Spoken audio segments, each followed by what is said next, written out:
renovação de contratos milionários, que às vezes sequer a universidade tem capacidade de pensar para incluir isso no seu orçamento e fica amarrada porque ela não pode, né, movimentar posteriormente o recurso. Então, as fundações são fundamentais para a gente poder ter esse ambiente criativo, esse ambiente propício à inovação e, fundamentalmente, estabelecer, através das fundações, a relação com os parceiros, né, com outras empresas, com o setor, né, a inovação não só se faz em parceria com empresas, mas entre, né, instituições públicas também e empresas. E, nesse sentido, eu acho que a gente teve avanços. Eu me lembro, eu era da Pró-Reitoria de Pesquisa e Pós-Graduação da Universidade, e no final do ano 2008, nós ficamos praticamente paralisados com todo o processo de devassa e de perseguição, porque eu acho que foi um processo um pouco de perseguição que se instalou, né, pelo Tribunal de Contas da União e a Controladoria Geral da União em cima das fundações. Eu me lembro como nós ficamos paralisados na Pró-Reitoria, porque vários fundos que a gente administrava na Pró-Reitoria para dar celeridade aos processos de pesquisa ficaram, né, evaporaram, volatilizaram, perdemos esse dinheiro, paramos pesquisas extremamente importantes, tivemos que rever contratos, inclusive que eram contratos de inovação, que a nossa universidade tinha com algumas empresas do distrito. E eu acho que, bom, hoje avançamos. No final de 2010, né, se propôs, houve a proposição e a votação, e se promulgou um novo marco regulatório que disciplina essa relação entre as fundações, as universidades, os institutos de pesquisa, e eu acho que ainda temos mais um novo instrumento que pode nos ajudar muito nesse sentido, que é o código que está se discutindo hoje, que é o Código de Ciência, Tecnologia e Inovação, que eu acho que é um instrumento também que vem dar um apoio ao trabalho das fundações e ao papel das fundações, né, no processo de inovação. Entretanto, né, que a gente avançou nos marcos legais, né, eu acho que a gente tem que superar diversos preconceitos.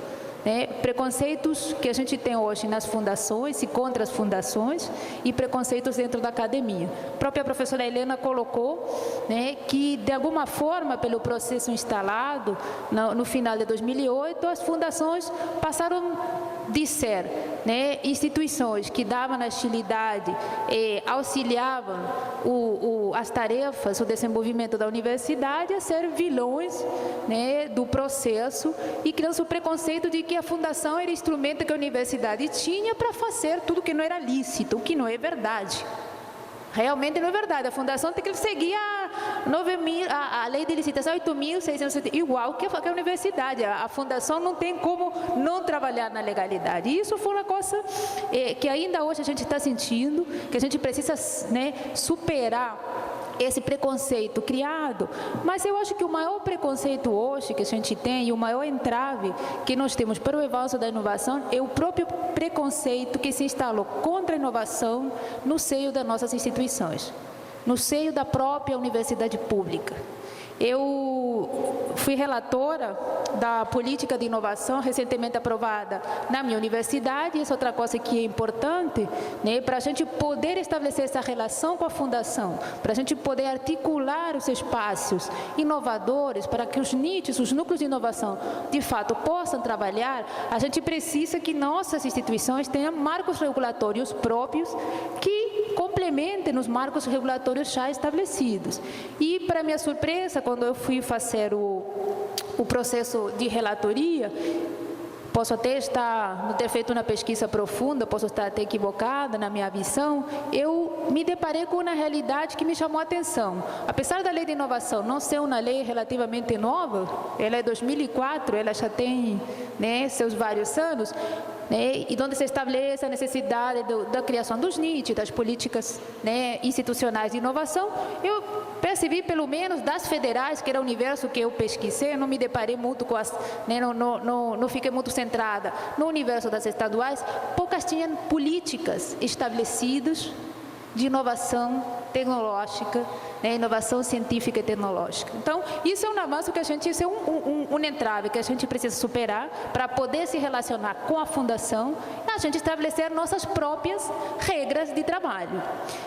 Essa foi uma primeira discussão. Para minha surpresa, no âmbito do Conselho Universitário, eu me deparei com outro cenário também que achava que não era um cenário que eu encontraria na academia.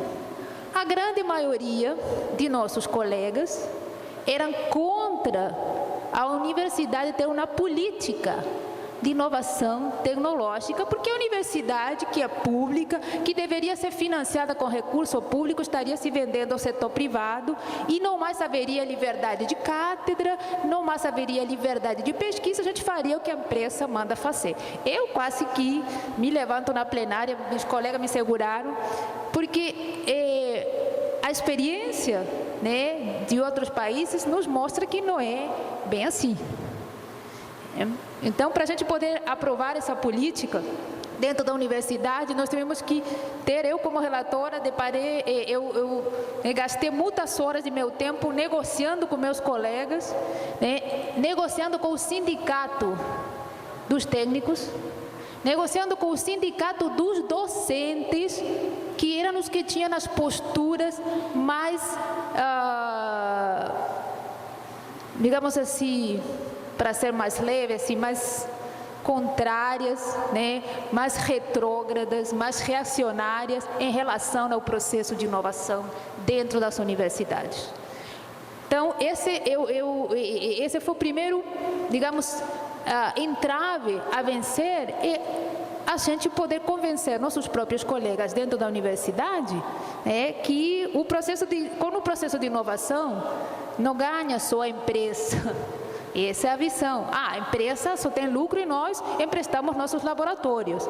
A empresa leva nosso professor, que a gente vai ter que contratar um substituto, porque a lei hoje diz, o professor ou o pesquisador pode se licenciar para cumprir atividades dentro da empresa. Pessoal, e aí quem que vai dar aula desse professor que vai se licenciar? Inclusive a lei permite que ele abra uma empresa. Ele então está ótimo, é o que todo mundo quer. Ele não arrisca nada, se a empresa dele não dá certo, ele volta para o seio da universidade, quer dizer que nós vamos deixar 3 anos nosso colega fazer sua experiência empresarial, e se a experiência empresarial do nosso colega não dá certo, nós acolhemos ele de volta, ok, sem nenhum problema. Gente, não é assim, você está deturpando, você está mal interpretando o que está sendo colocado na lei. E uma das questões também que é bastante mal vista por grande parte de nossos colegas, e a Fundação aí tem um papel extremamente importante, porque vai caber a ela fazer esse gerenciamento, é o ganho do pesquisador. Ele pode ter bolsa de inovação, que é paga por quem? Pela universidade, e não vai ser paga pela Fundação. Ele pode ter, né, pagamento por prestação de serviço, e ele pode ainda ter, né, um a mais, digamos assim, pelo, a transferir o lucro que ele pode ter, os royalties que ele pode ter, a transferência, dos licenciamentos. Nem pensar, ninguém pode enriquecer à custa do conhecimento da universidade pública. Isso não vai ser permitido por nós. Nós que somos academia, nós que devemos estar na vanguarda, das discussões da sociedade, somos os primeiros a tirar a pedra contra a inovação na própria instituição que a gente trabalha. Então, eu acho que a gente tem várias questões, vários caminhos a percorrer nesse sentido. E aí, foi devagarzinho, a gente teve que ir desmontando, esses argumentos para a gente poder, no final, ter a nossa política aprovada. Mas eu acho também que não há um preconceito contra as fundações, não há só um preconceito dentro do seio da universidade em relação a gente ter espaços criativos, espaços inovadores e trabalhar em prol da inovação, mas também, e isso foi uma experiência que eu vivi aqui na universidade, o setor empresarial tem preconceito que precisa ser vencido para a gente ter inovação. A gente tem que entender que a inovação é um tripé, onde participa a universidade, onde participa a empresa e a fundação como mediadora do processo e como agilizadora, catalisadora dos processos, porque há contratos, há convênios, há acordos envolvidos no processo de inovação. E a experiência que a gente vivenciou né, e alguns podem ter experiências contrárias, é que muitas vezes a empresa não vê de fato, não identifica a universidade como uma parceira para a inovação. Bom, especialmente a professora Helena colocou, o Distrito Industrial, aqui em Manaus, ele não é um ambiente para inovação, são empresas multinacionais, onde a inovação é feita na matriz. Então, para nós, fomentar a inovação, aqui não tem interesse. Há uma clareza dentro da política de inovação no Estado, é que a inovação para nós vai ser na mediana, na média e na pequena empresa. A grande empresa não tem interesse aqui no distrito. Eu sou professora visitante do Blekinge Institute of Technology, na Suécia, e eu, por incrível que pareça, o professor que me apresentou falou que eu era bióloga. Eu sou bióloga de formação, tenho mestrado, doutorado na área de ecologia, mas eu dou aula na Suécia em um curso que é um curso de formação, né, de profissionais em inovação para a sustentabilidade. Inovar para a sustentabilidade. E eu participo de um curso que se chama Criatividade para Inovação e Sustentabilidade. Esse é outro problema que nós temos. Por que estou trazendo esse exemplo? A universidade não forma inovadores. Nós não temos, a gente quer que a universidade inove, ela mesma como instituição não se inova, não inova na sua própria função de educar e na sua própria função de pesquisar. Muitas vezes nós como professores só repassamos conhecimento, não inovamos na nossa tarefa de educar, mas também não formamos inovadores. E não é dar o curso de empreendedorismo que está se falando agora, que todos os currículos universitários têm que ter o curso de empreendedorismo. É de fato criar e fazer que a universidade seja um ambiente criativo de inovação.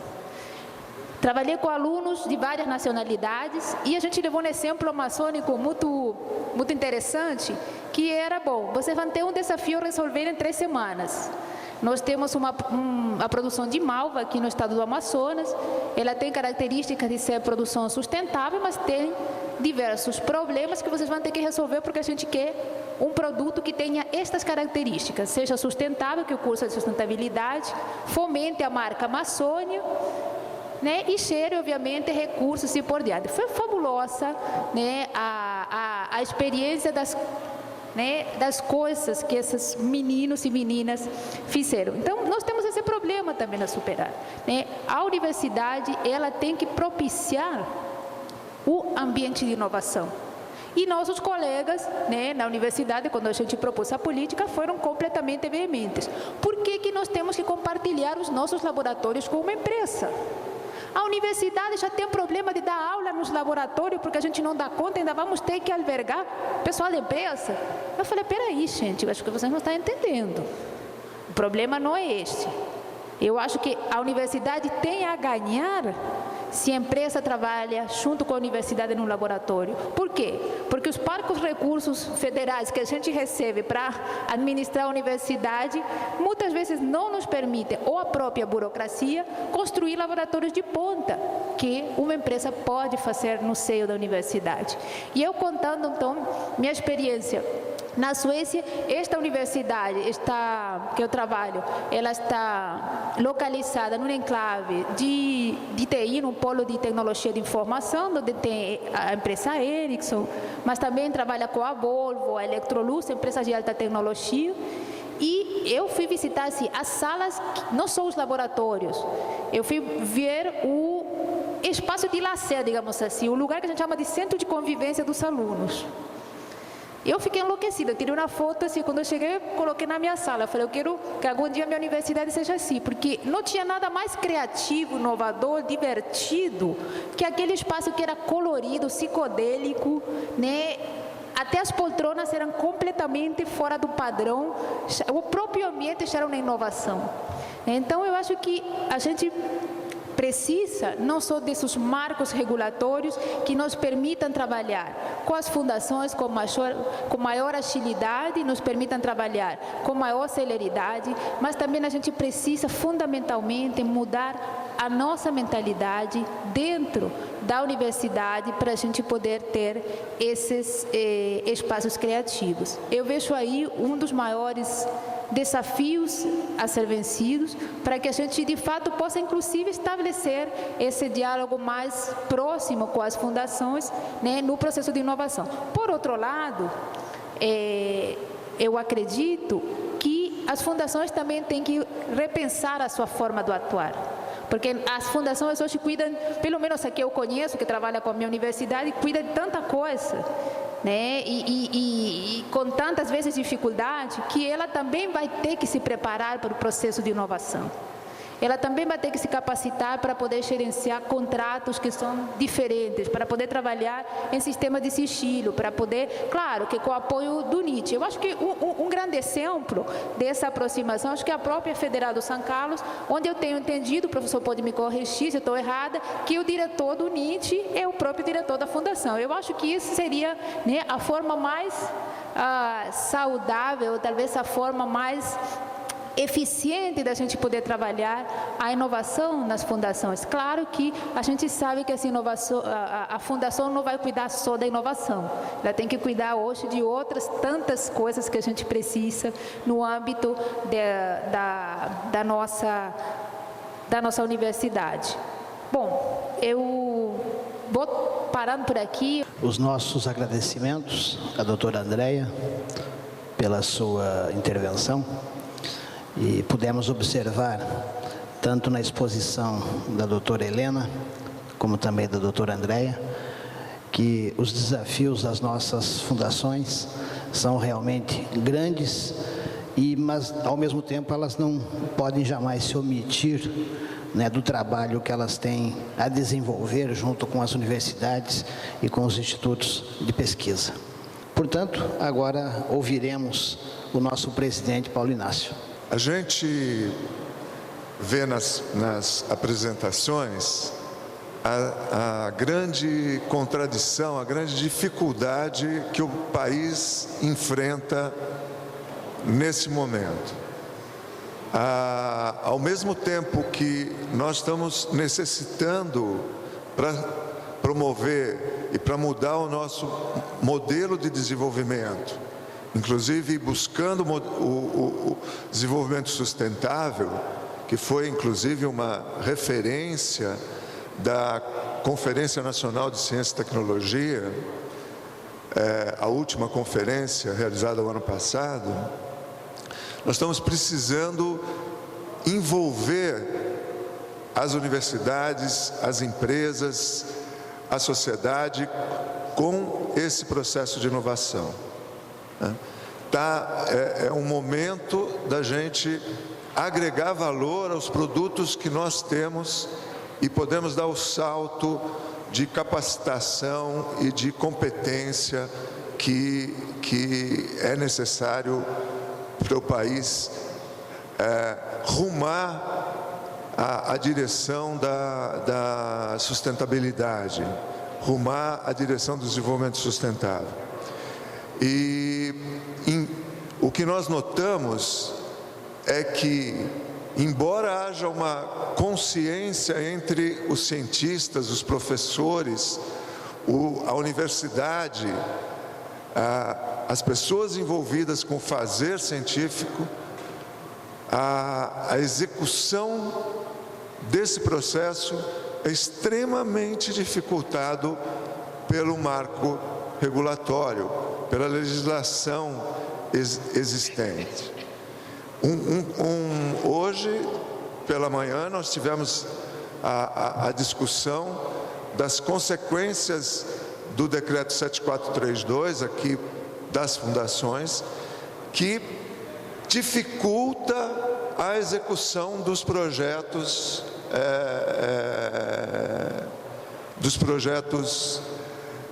de parceria que são necessários, projetos em rede, projetos em parceria com as empresas, que podem ser gerenciados pela Fundação. Realmente concordo com a professora que nós estamos precisando formar as lideranças inovadoras, formar também uma mentalidade dentro da universidade criativa para alterar essa situação que nós temos. Então, há uma imensa gama de objetivos e necessidades, e nós enfrentamos uma legislação cada vez mais restritiva, uma legislação cada vez mais dificultosa, né? As fundações foram criadas para agilizar o processo. É uma experiência da autonomia da universidade a criação das suas fundações de apoio, mas nós vimos o quanto o marco de legislação restringe a ação para tornar a gestão dos projetos tal qual a gestão feita pela instituição, pela universidade, com a Lei 8666 e etc, etc. Então, a burocracia estabelecida, ela tem uma força de penetração que nos dificulta a ação para superar. A nossa intenção é unir forças com todos aqueles que buscam veem o país como um país que necessita superar esse estágio que nós estamos. Então, a presença da SBPC, da Academia Brasileira de Ciência, é um marco nosso para que, em conjunto com as fundações de apoio, possamos defender cada vez mais a superação dessa legislação restritiva. Nós temos uma proposta de mudança do decreto, colocada no MCT, colocada no MEC, a Andifes, e precisamos que a SBPC, a ABC, também apoie, não é, a mudança das restrições que são encontradas na execução das atividades das fundações. A fundação que vem para agilizar sofre penalizações, como lembrou a professora Helena, com as OCIPs, sofrem as dificuldades de gestão com mais agilidade que é necessária para que a ciência se desenvolva. Então, a nossa intenção é unir esforços, contar com a SBPC, e a SBPC conte com o CONFIS, para que a gente consiga superar essa legislação e aplicar realmente um processo modernizante, como nós estamos fazendo em São Carlos, né? A ação da Agência de Inovação é em conjunto com a Fundação de Apoio, a proteção da propriedade intelectual, a transferência da propriedade intelectual, não é? O licenciamento. Isso tem sido feito, mas tudo é inseguro no país hoje. A gente viu hoje cedo que é preciso correr riscos comuns. A universidade precisa correr os riscos junto com as fundações com a universidade. Isso que nós estamos buscando. É necessário que nos aproximemos da apoiada, da instituição que a gente apoia, para estabelecer as regras daquilo que vai ser feito para superar, adaptando-se a essa regulação existente, quais são os limites da continuidade da existência das fundações de apoio como instrumento fundamental do Sistema Nacional de Ciência e Tecnologia, e que isso está consolidado, vamos amanhã estar discutindo isso na proposta lá do professor Mário Neto, junto com os secretários de Ciência e Tecnologia, né, para que a gente tenha consolidado um sistema que funcione ágil e que possa, conseguindo reverter essa falta de verba que levantada pela professora Helena, continuar agindo na transformação do país e na agregação de valor dos produtos das empresas, na formação melhor dos nossos estudantes, para que a nação brasileira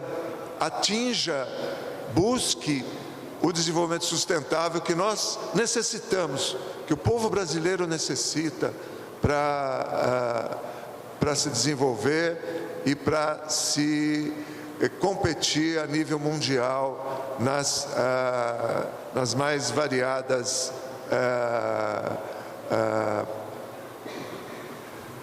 situações que estaremos enfrentando. Então, eu queria só contextualizar apoio e esta proximidade que desejamos e que desejamos continuar com as instituições, com a ABC e com a SBPC, para conseguirmos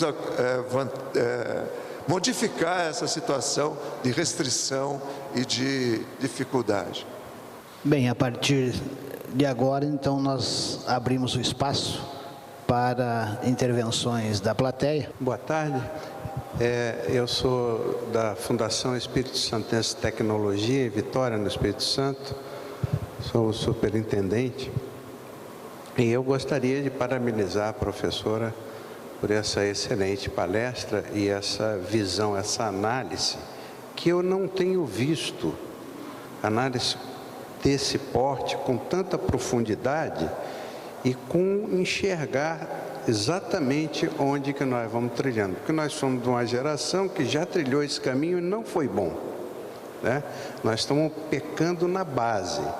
E eu acho que o Confis, eu sugiro até que o Confis faça uma parceria com a SBPC para levantar e sacudir mais a poeira desse assunto, porque eu acho um assunto extremamente pertinente e muito perigoso se continuar nessa.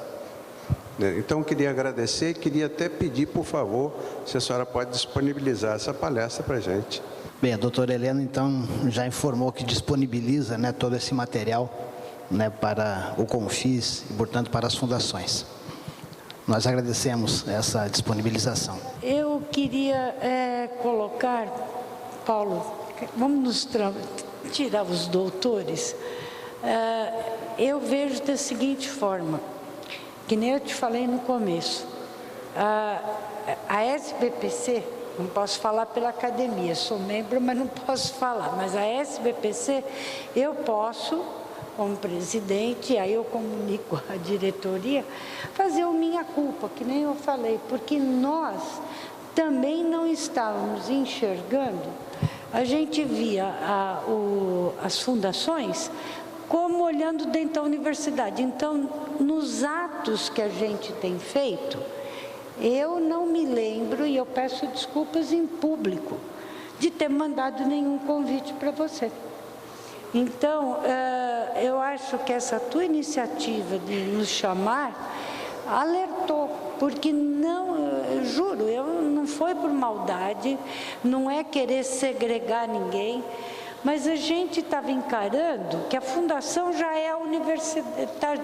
Quando você chama a universidade, está chamando o CRUB, está chamando a Andifes, você está chamando a fundação. Não está, são coisas totalmente diferentes, complementares. Então,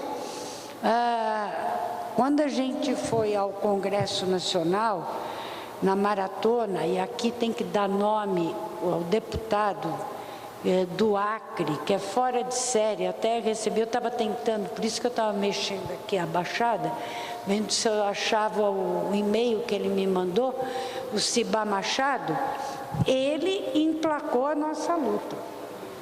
Então, ele nos levou, e vocês tinham que estar lá, ninguém lembrou. Foi, tá certo. Eu procurei o deputado Ciba Machado, levei a nossa contribuição e ele nos incorporou ao processo. Nós estamos dentro do processo. Mas a gente teria que ter levado... Isso mostra que nós agora vamos estar mais articulados. Com certeza, tá certo? O código não vai ser fácil no Congresso. Todo mundo nos recebeu, jogando flores, beijinho, cafezinho, mas está empacotadinho. Está aonde chegou, a promessa que foi feita. Eu não sou candidata a nenhum cargo público e nunca serei, então eu falo a verdade mesmo. O Marco Maia, que disse que ia fazer uma comissão na Câmara dos líderes e que aí não ia passar por todas as bancadas, não aconteceu nada. É que tem tanta coisa que não deu para ir brigar por isso ainda. Nós estamos brigando pelo recurso. A mesma coisa no Senado. Então, nós vamos ter que cobrar, mandar cartas, e aí a gente pode mandar uma carta de novo, com a assinatura eletrônica de todo mundo, dizendo cadê as comissões. Porque eles iam fazer uma comissão na Câmara, uma comissão no Senado, com direito, com aquelas coisas que eles adoram dividir, ciência, tecnologia, educação, e iam correr em paralelo para depois se juntar e fazer uma votação rápida nas duas casas. Então, eu acho que foi providencial essa tua colocação para a gente vir aqui hoje. E eu espero que vocês entrem no site da SBPC e peguem cada um dos membros das suas famílias. Não precisa ser cientista, ali é uma petição para que o dinheiro vá para o lugar certo e não para o incerto. Então é sbpcnet.org.br.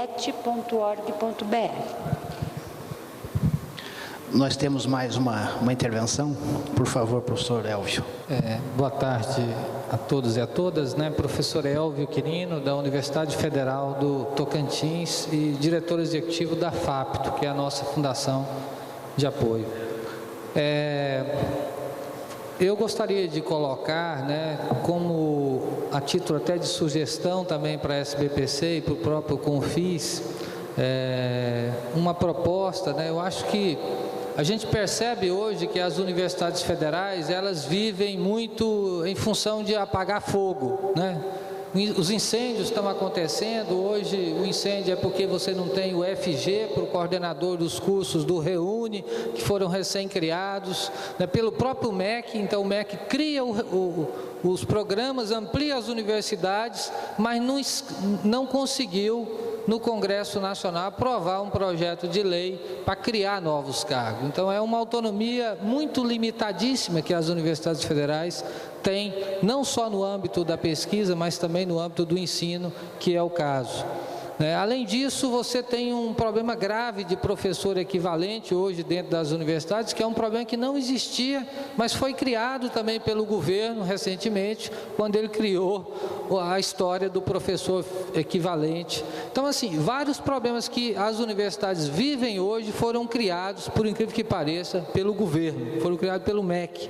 A gente já tinha vários problemas, então surgiram novos problemas fruto das ações do governo, de um lado positivo, por estar expandindo o ensino, por estar fazendo aquilo que a professora colocou, a educação mais ampla da população brasileira, mas por um outro lado, essa tecnoburocracia de organização das universidades parece que não avança. Logicamente, atinge também as fundações por tabela.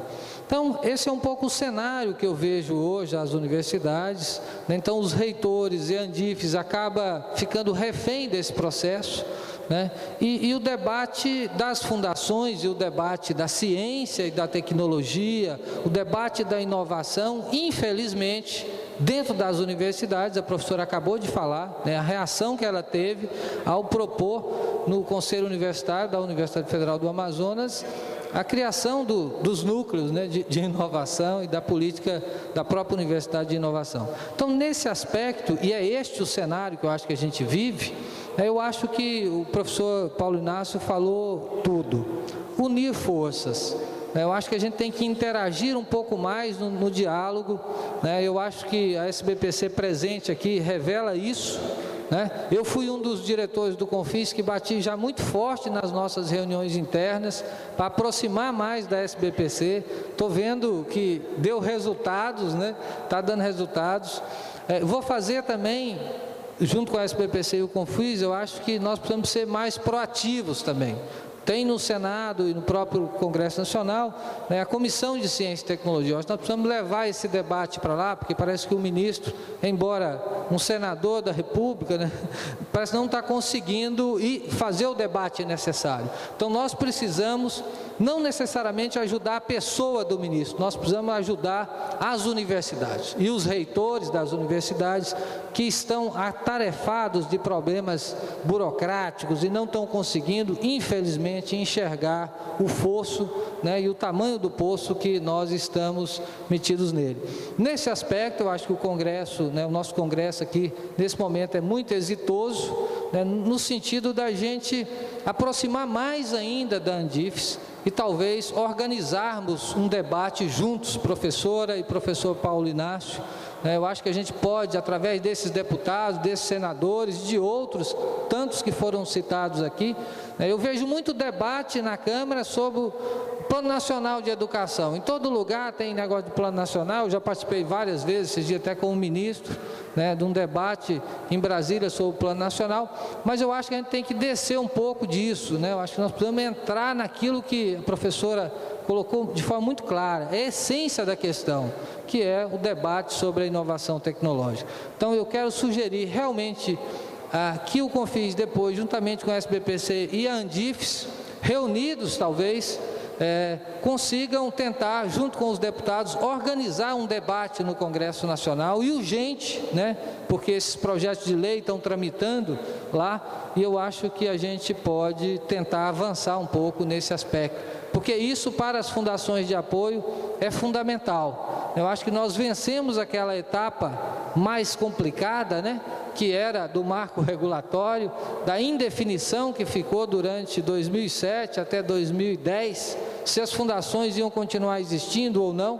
Este debate, eu acho que ele foi superado, né? O Estado brasileiro e o governo brasileiro e a nação brasileira decidiu que as fundações vão continuar, os marcos regulatórios estão aí, nós estamos tentando melhorá-los, aperfeiçoá-los, mas eu acho que se a gente não levar esse debate para o Congresso Nacional, né, e transformar através das redes de televisão, e particularmente, pelo menos da TV Senado, da TV Câmara e do Congresso Nacional, se a gente não tentar pautar lá, nós não vamos ter muito sucesso. Eu acho que os nossos eventos, que o Confis também realiza, precisava ter uma presença maior do Ministério da Ciência e Tecnologia. Eu senti falta da presença do Ministério de Ciência e Tecnologia aqui, senti falta da presença da FINEP, mas eu acho que isso é uma construção, né? Nós precisamos construir mais essas parcerias, né? A FINEP é uma grande parceira das fundações, e eu acredito que agora, com a presença da SBPC, nós vamos engrossar essas fileiras. E eu gostaria de sugerir isso, na verdade não é uma pergunta, né, mas uma constatação da necessidade da gente intensificar o nosso processo de relação, e que eu acho que isso dá resultado, e talvez levar para Brasília, para o Congresso Nacional, uma luz, né, um debate mais profundo do que o debate que a gente vem verificando atualmente. É um debate muito pobre, muito limitado aos problemas de apaga-fogo, né? E eu acho que os reitores das universidades precisam ter uma postura mais proativa e sair um pouco desse conservadorismo que eles vivem hoje, né? Então, muito obrigado. Bom, para encerrar, eu gostaria de deixar a mensagem, supondo que o Brasil sobreviva, que o nosso parlamento realmente acorde e não tire os recursos do CT Petro e com isso todos os transversais, então nós vamos continuar no ciclo virtuoso.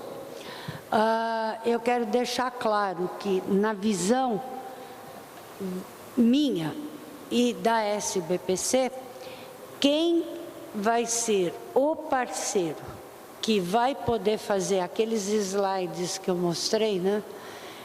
Que vai poder fazer essa interlocução, essa intermediação, são as fundações de apoio. Isso eu não tenho a menor dúvida. E que cada vez mais essas fundações de apoio vão ter que estar ampliadas e melhoradas em termos do seu corpo de trabalho. Porque eu não vou também generalizar dizendo que hoje estão todas preparadas, não.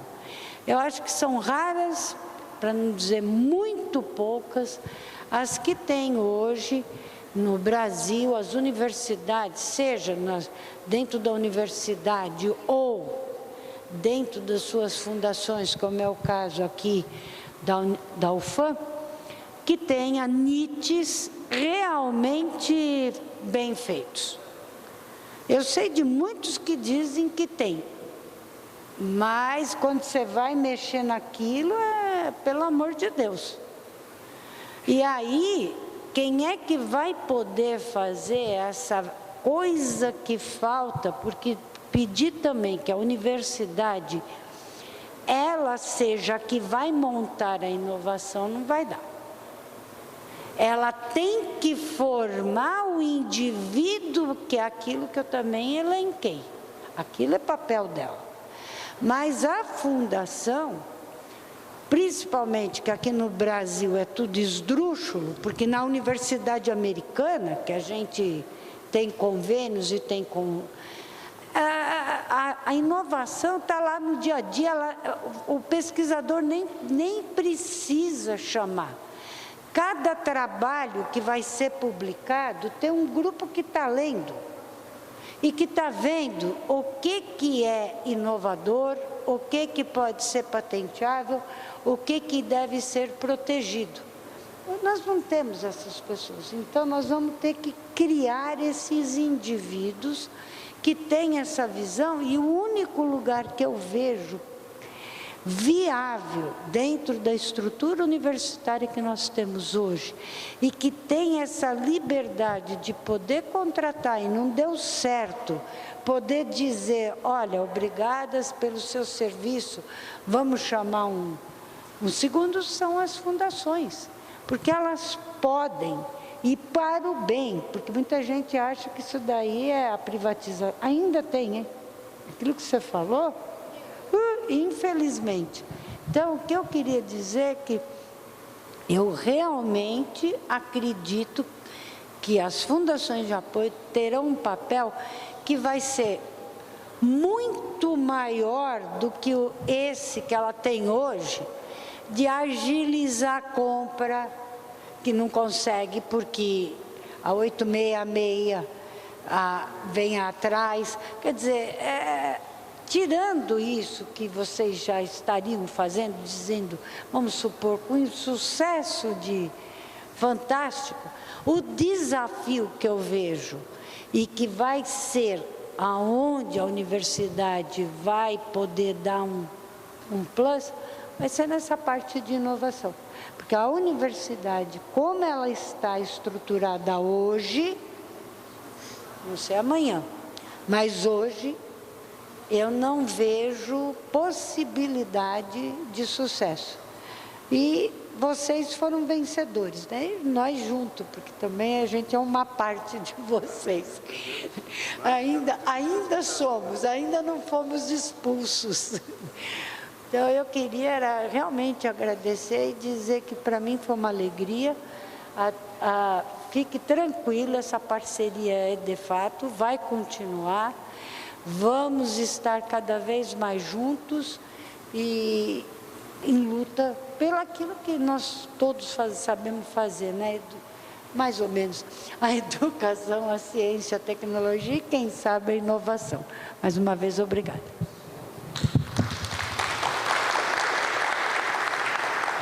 Eu acho que, talvez como mensagem final, e em virtude do que a gente ouviu agora à tarde, né, principalmente desses entraves, e da necessidade de um trabalho conjunto, né, dos diferentes setores, né, das sociedades, né, como a sociedade brasileira, né, para o progresso da ciência, da própria academia, esse trabalho conjunto, eu acho que a gente vai ter que exercer nossa criatividade e nossa inovação para poder vencer, de fato, esses desafios.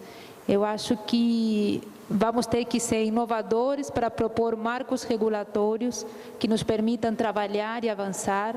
Vamos ter que ser inovadores para poder estabelecer essas parcerias, que a gente ainda não tem clareza dessa relação.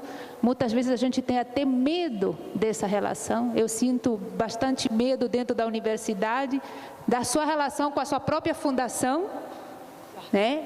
O medo dentro da universidade, da relação com a fundação, e o medo da universidade de se relacionar com a empresa, porque paira o fantasma, né, de que isso é o primeiro passo para a privatização do ensino público, o que de fato não é.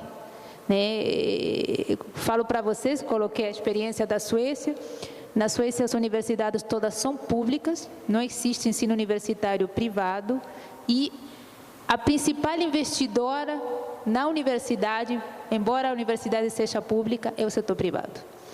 Né? Porque o setor privado tem que enxergar na universidade, de fato, uma parceira para as suas atividades. Se a gente não inova no estabelecimento dessas relações, se a gente não inova nos marcos regulatórios que nos permitam, de fato, trabalhar, nos desvencilharmos das burocracias que não são pequenas, e a inovação, muitas vezes, ou a criatividade, não pode esperar o prazo de comprar o equipamento, não pode esperar o prazo de contratar um